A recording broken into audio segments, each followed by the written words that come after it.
Hello everyone, I hope you all are doing well. So, this year, many new students have joined the channel. So, as my responsibility, it's my duty to help them all with the changes that have already been taking places under National Education Policy 2020. So we already know that Punjab University has already implemented it this year in all the affiliated colleges, though it was already there in PU campus since last year. सो उसके accordingly कुछ changes आए हैं syllabus में. नया syllabus, नया curriculum introduce हुआ है जो काफी स्टूडेंट सेंट्रिक है.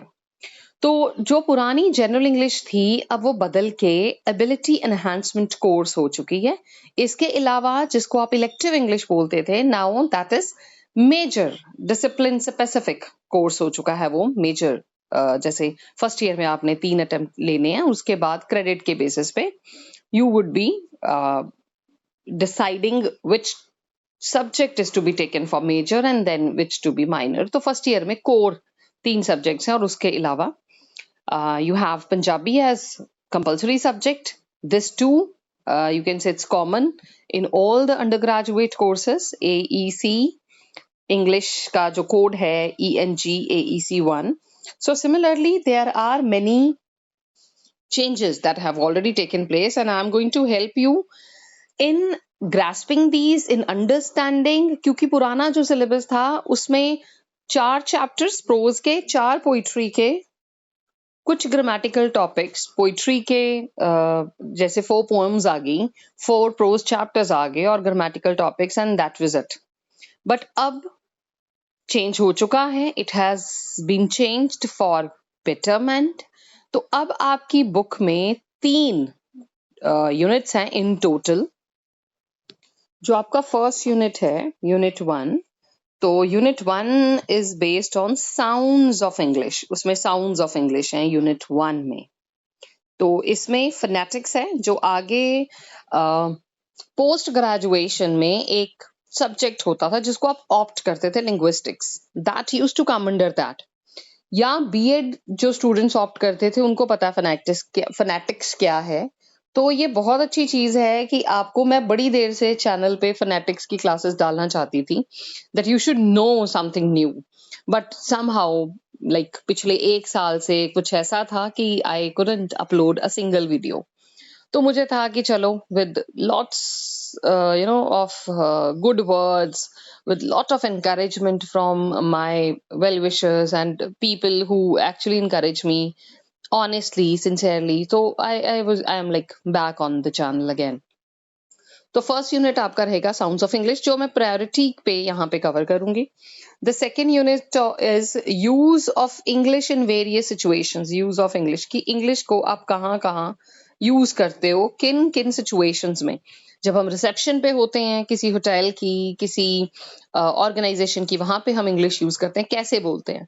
जब हम प्रिंसिपल से बात करते हैं तो इंग्लिश कैसी बोलते हैं. फॉर्मल इनफॉर्मल कॉन्वर्सेशंस कैसी होती हैं.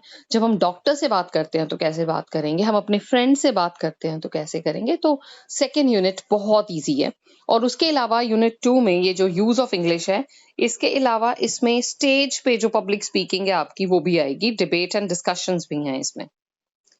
और लास्ट जो है, that actually is public speaking, जिसमें डिस्कशंस वगैरह और इंटरव्यूज का टॉपिक आएगा.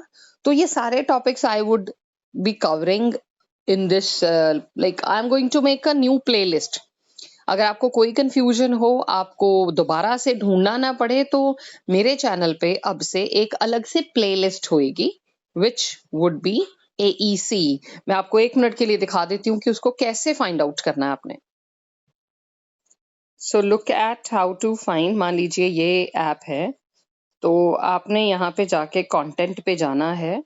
कंटेंट पे जाके ये देखिए ऊपर आपको ऐसे लिस्ट आ रही हैं. This is playlist. अब इसके अंदर सारी की सारी जो वीडियोस हैं वो हैं. तो प्लेलिस्ट को आप क्लिक करिएगा and you will get to know where to find दो. Coming back to the topic that we have already discussed, तो मैं टाइम नहीं वेस्ट करूंगी. लेट्स बिगिन विथ, चाहे बहुत छोटा सा टॉपिक आज हम कोई कवर करें, बट वील डू इट. सो सबसे पहले क्योंकि आपका टॉपिक ही इंग्लिश पे है, इंग्लिश लैंग्वेज पे है, साउंड्स ऑफ इंग्लिश है, तो बहुत जरूरी हो जाता है कि आपको सबसे पहले ये इंपॉर्टेंट जरूर पता हो, why English, why not something else, why not other languages. So the English language is important. क्यों important है? Because it is widely spoken around the world and it is often used as a common language for communication between people from different countries. Europe में definitely the first preference is given to their own native languages. But apart from that, there are countries in the world where you can communicate with people with the help of English. अगर आपको English आती है, आप किसी से भी बात कर सकते हैं, और अगर इंग्लिश नहीं आती then it is difficult task for you. It is primarily language of international business, science and technology and entertainment. तो English language primarily international business की लैंग्वेज है, साइंस की लैंग्वेज है, टेक्नोलॉजी की लैंग्वेज है. अब आप दुनिया की सबसे अच्छी जो बुक्स है ना, they are available in English. और अगर आपको इंग्लिश आती है, और क्यों ये है ऐसा, क्योंकि इंग्लिश ब्रिटिश ने almost they ruled over the world colonisation के टाइम, इंपीरियलिज्म के टाइम. तो जहां जहां वो रूल करते थे, जैसे इंडिया में जब अंग्रेज थे तो उन्होंने इंडियन लैंग्वेजेस की फंडिंग बंद कर दी थी, तो उन्होंने इंग्लिश इंट्रोड्यूस करी. एंड डेफिनेटली फिर हर जगह पे जहां जहां ब्रिटिश कॉलोनीज थी, इंग्लिश लैंग्वेज को इंट्रोड्यूस किया गया, और जितने मेजर स्कॉलरली चीजें लिखी गई तो दे वर प्राइमरीली रिटन इन इंग्लिश, या उनको इंग्लिश में ट्रांसलेट किया गया. तो ज्यादा लिटरेचर अगर आपको मतलब अवेलेबल है, वो इंग्लिश में ही है. और अभी ये सीन आ गया है कि अगर कोई बुक्स हिंदी पंजाबी में भी लिखी गई हैं, they are being translated into English, ताकि उनको ज्यादा रीडरशिप मिल सके, ज्यादा लोगों तक वो पहुंच सके, और हम भी उनको बता पाए कि दो English is, as Raja Rao has said, English is not the language of our emotional makeup, but definitely it is the language of our intellectual makeup. तो हमें भी आती है, हम भी लिख सकते हैं. बहुत सारे ऐसे राइटर्स हैं जिन्होंने जानबूझ के इंग्लिश में लिखा है, ये दिखाने के लिए कि भाई हमें भी आती है. तो that's jokes apart, that's important thing कि मेजर जितनी रिसर्च हुई है, जितनी बुक्स लिखी गई हैं, वो इंग्लिश में ही है. Then knowing English can open up more opportunities for education, work and travel. So you know, अब इंग्लिश जो है, it can, knowing English can open up.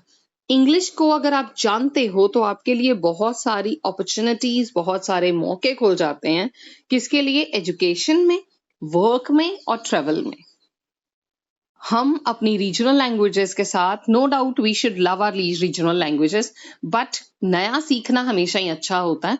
तो चाहे आप इंग्लिश के स्टूडेंट हो, चाहे नहीं हो, I guess these phonetics are going to help out each and everybody.